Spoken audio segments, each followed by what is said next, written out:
कालिया गुजियापुर गांव में अपनी पत्नी राधा के साथ कुछ दिनों पहले ही रहने के लिए आया था। कालिया ने जो घर खरीदा था, उस घर के बारे में जुगियापुर गांव में अजीब अजीब डरावनी अफवाहें मशहूर थी। गांव वालों का मानना था कि उस घर से रात के समय किसी चुड़ैल की डरावनी डरावनी आवाजें आती हैं, मगर कालिया चूंकि शहर में रहता था, इसलिए वो इन बातों पर विश्वास नहीं करता था। कालिया को राधा के साथ उस घर में रहते हुए 10 दिन से ज्यादा समय हो चुका था, लेकिन उसे घर में कुछ भी ऐसा महसूस नहीं हुआ था। एक दिन कालिया अपनी पत्नी राधा से बोलता है, ये गांव वाले भी कितने जाहिल होते हैं ना राधा। जब हम यहाँ पर रहने के लिए आए थे, तब तो हमें ऐसे डरा रहे थे जैसे कि इस घर में रहने वाली चुड़ैल हमें रात में ही मार देगी। आप सही कह रहे हैं जी, मैं तो बुरी तरह से डर गई थी। मुझे लगा कहीं वो चुड़ैल मेरे बेटे मेरे मुन्ना अपाचे को कोई नुकसान न कर दे। राधा और कालिया का एक ही बेटा था। वो दोनों उसे प्यार से अपाचे कहकर बुलाया करते थे। राधा की बात सुनकर कालिया हंसते हुए बोलता है, चलो ठीक है, मैं तो टीवी पर पिक्चर देखने जा रहा हूँ। अजी कितनी बार कहा है आपसे कि पिक्चर मत देखा कीजिए। जो भी पिक्चर आप देखते हैं दूसरे दिन उसी के कैरेक्टर में बात करने लगते हैं। अपनी पत्नी की बात सुनकर कालिया हंसते हुए वहाँ से चला जाता है और ऐसे ही 1 महीना बीत जाता है। एक रात राधा का बच्चा अपाचे काफी देर से रोया जा रहा था। राधा अपाचे को काफी देर से चुप कराने की कोशिश कर रही थी, मगर वो चुप होने का नाम ही नहीं ले रहा था। अपाचे के रोने की आवाज से कालिया, जो सो नहीं पा रहा था, वहाँ आ जाता है। अरे राधा, ये अपाचे के भोपू काहे दिन रात बजता रहता है? कानवा फुड़वा दिया इसने। कालिया के मुंह से बिहारी भाषा सुनकर राधा चौंकते हुए बोलती है, अरे ये अचानक से बिहारी कैसे बोलने लगी? कितनी बार कहा है कि भोजपुरी फिल्में कम देखा करो। अरे तोरा भोपू अपाचे के सुन के अपन दिमाग खराब कैले बा। तोरा अपाचे के मुंह में दूध के बोतल ठोक दे, कुछ समझ लू। बस बस बस, अब ज्यादा पवन सिंह बनने की जरूरत नहीं है। आप तो ऐसे चिल्ला रहे हैं जैसे अपाचे केवल मेरा ही बच्चा है। आपका तो जैसे कुछ लगता ही नहीं है। अरे जब से ही अपाचे पैदा भइल बा, तब से बस एक एक काम बा, भोपू बजावत रहता। भगवान कसम, भोपू वाला बच्चा के घरवा में जन्म ना चाहिए।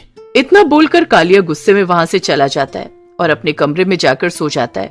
राधा अपने बच्चे अपाचे की ओर देखकर कहती है, लगता है मेरा अपाचे भूखा है, अब तो तुझे दूध पिलाना ही पड़ेगा। इतना बोलकर राधा उठकर खड़ी हो जाती है और दूध की बोतल ढूंढने लगती है।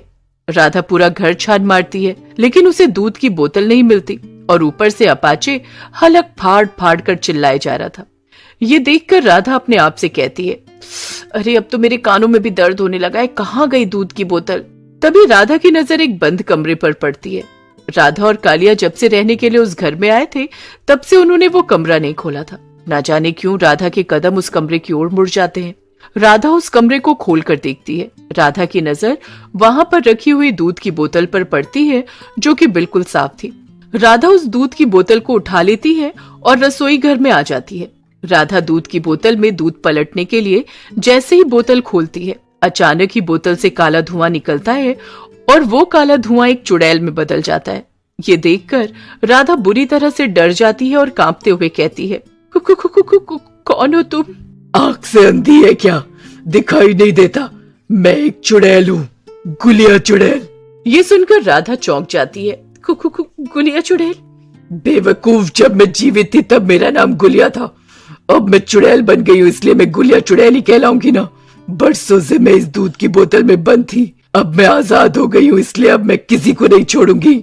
इतना बोलकर चुड़ैल राधा को मार देती है और उसका खून दूध की बोतल में भरकर पीने लगती है। तभी वहाँ पर कालिया आ जाता है। चुड़ैल को देखकर कालिया की सिट्टी पिट्टी गुम हो जाती है। गुलिया चुड़ैल कालिया को भी मार देती है और राधा और कालिया की लाशों को घर के बाहर फेंक देती है और उनके रोते हुए अपाचे को भी बाहर फेंकते हुए गुस्से से कहती है, ये मेरा घर है, यहाँ पर मेरे अलावा कोई नहीं रहेगा और अब तो इस पूरे गांव में मेरे अलावा कोई नहीं रहेगा। अगले दिन कालिया और राधा की लाशें गांव के लोगों को उनके घर के बाहर मिलती हैं और बाहर उनका बेटा अपाचे रोता हुआ मिलता है।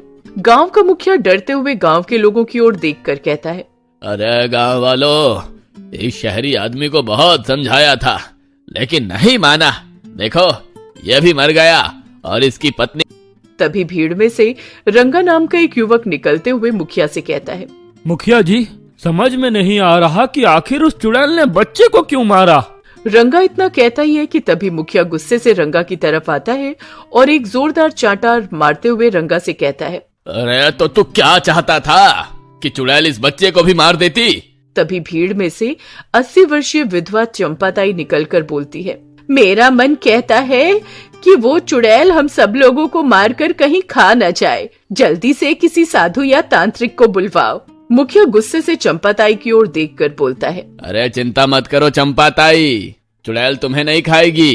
अरे तुम तो चुड़ैल से पहले ही शादी के 50 साल बाद अपने पति को खा गई, फिर 80 बरस के अपने सास ससुर को भी खा गई। अरे ओ मुखिया, क्या बकवास कर रहा है। मेरे पति 80 साल के थे और मेरे सास ससुर 100 बरस के पार थे जब ये संसार छोड़कर गए थे। अरे तो यही तो कहना चाह रहा हूँ कि तुम 90 बरस की हो।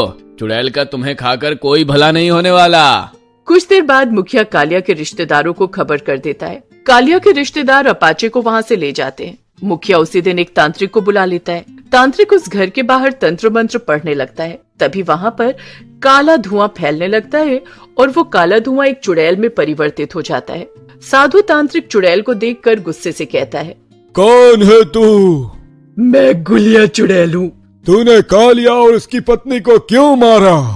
अभी तो केवल उन्हें मारा है, धीरे धीरे करके मैं सारे गांव वालों को खत्म कर दूंगी। ये सुनकर तांत्रिक बुरी तरह से क्रोधित हो जाता है और कहता है, आखिर तेरी गांव वालों से क्या दुश्मनी है? इसके पीछे मेरी एक बहुत दुख भरी कहानी है। तो फिर अपनी दुख भरी कहानी सुना। चुड़ैल अपनी दुख भरी कहानी सुनाने लगती है। 30 साल पहले जोगियापुर गांव में सालों पहले आंत्या नाम का एक वकील रहता था। आंत्या को शादी के 2 साल बाद पता लगा कि उसकी पत्नी गुलिया मानसिक रूप से बीमार थी। एक दिन आंत्या अपने घर पर आता है और देखता है कि गुलिया प्लास्टिक के गुड्डे को बच्चे की दूध की बोतल से दूध पिलाने का प्रयास कर रही थी। अरे अरे मेरे नन्हे मुन्ने बेटे, सुबह से भूखा है, ले दूध पी। आखिर तू दूध क्यों नहीं पी रहा है? दूध पी ले। ये देखकर आंत्या का दिमाग खराब हो जाता है। वो क्रोधित होते हुए गुलिया से कहता है, अरे मेरी तो किस्मत फूट गई तुझसे शादी करके। जी तो चाहता है कि तेरे परिवार के खिलाफ केस कर दूं। जरा धीरे बोलिए जी, आपको दिखाई नहीं दे रहा कि मेरा मुन्ना दूध पी रहा है? अरे मूर्ख औरत, दिन भर ये प्लास्टिक की दूध की बोतल भी पकड़ी रहती है। तेरी जान तो लगता है इसी के अंदर है। इतना कहकर आंत्या दूध की बोतल गुलिया के हाथ से छीनकर फेंक देता है। ये देखकर गुलिया को गुस्सा आ जाता है। वो दौड़ती हुई रसोई से बेलन उठाकर लाती है और आंत्या के सर पर मार देती है। बदले में आंत्या गुलिया का सर दीवार पर दे मारता है। गुलिया चीखती हुई मर जाती है, मगर अगले ही पल वो काला धुआं बनकर दूध की बोतल में समा जाती है। ये देखकर आंत्या अपने आप से कहता है, हरामखोर, मरने के बाद भी काला धुआं बन गई। जरूर ये चुड़ैल बनेगी। इससे पहले ये चुड़ैल बनकर लोगों को मारे, इसकी दूध की बोतल को बंद कर देता हूँ। आंत्या उस दूध की बोतल को बंद कर देता है और जमीन पर गिरकर दम तोड़ देता है, क्योंकि आंत्या के सर पर बेलन बहुत ही जोर से पड़ा था। गुलिया चुड़ैल तांत्रिक की ओर देखकर कहती है, यही थी मेरी दुख भरी कहानी। दुख भरी कहानी? मूर्ख पागल चुड़ैल, तूने अपने पति को मार दिया और चुड़ैल बन गई। ये सुनकर गुलिया चुड़ैल बुरी तरह से क्रोधित हो जाती है। अब तुम सब मरने के लिए तैयार हो जाओ। तभी तांत्रिक मंत्र पढ़ता है और गुलिया चुड़ैल के शरीर में आग लग जाती है। छोड़ मुझे, ये क्या कर रहे तांत्रिक? नहीं, बरसों पहले तेरे पति ने तुझे दूध की बोतल में बंद करके सही कार्य किया था, लेकिन मैं तुझे दूध की बोतल में बंद नहीं करूंगा, बल्कि तुझे भस्म कर दूंगा।